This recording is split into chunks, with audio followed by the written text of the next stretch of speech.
The stark reality is that the enduring legacy of a COVID era may not be solely the pandemic, but a dawning awareness of quite how susceptible we are to poisonous fictions. It is vital to note, though, that this was a problem long before we all began to become more aware of it with the furore over COVID. When the first edition of this book was released in Europe in late 2019 as The Irrational Ape, coronavirus was not a household term. Even then, the book was replete with myriad stories of how and why we get things wrong, which resonate all the louder thanks to our recent history. Some of the problems we face are age-old. Our psychological quirks make us perennially vulnerable to emotive and incendiary fictions. We remain dangerously pliable to manipulation, a fact that is not gone unnoticed by malicious actors in arenas from politics to medicine. Our self-curation of modern media has led us to deeper divisions and mutual hostility than ever, and we are easily misled by the misrepresentation of everything from logic to statistics. When this book was released in Europe, the subject was undoubtedly timely. And as the truly staggering events of the last year make clear, the topics explored within have only increased in urgency and importance.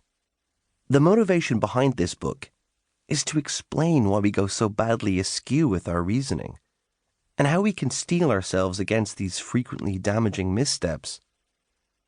Understanding why we err is critical if we're to circumvent the worst consequences of unclear thinking.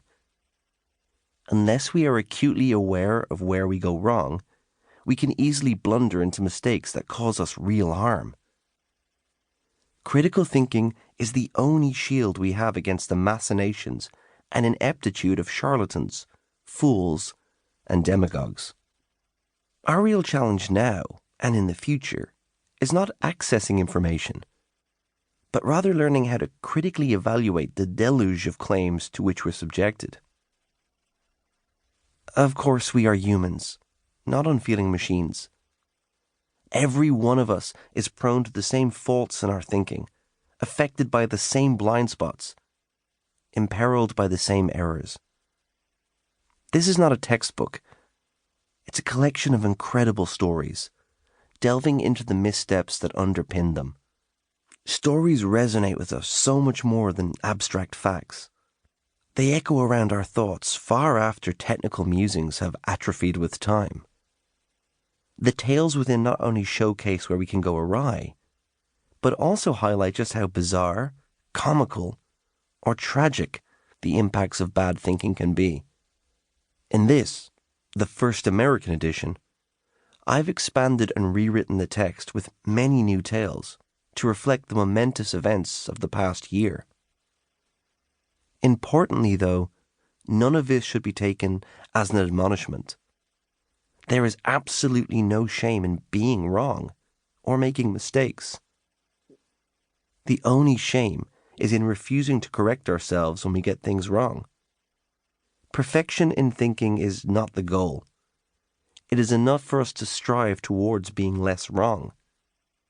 To quote my countryman Samuel Beckett, "Ever tried? Ever failed? No matter. Try again. Fail again. Fail better." In this spirit, I hope you enjoy good thinking and garner something from it that gives you new tools in the struggle to always be a little less wrong.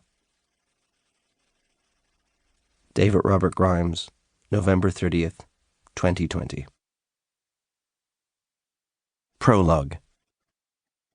As heroes go, Stanislav Petrov is hardly a household name. It does not leap from our lips, nor does it adorn monuments. Yet every one of us alive probably owes our existence to this obscure Russian. Why?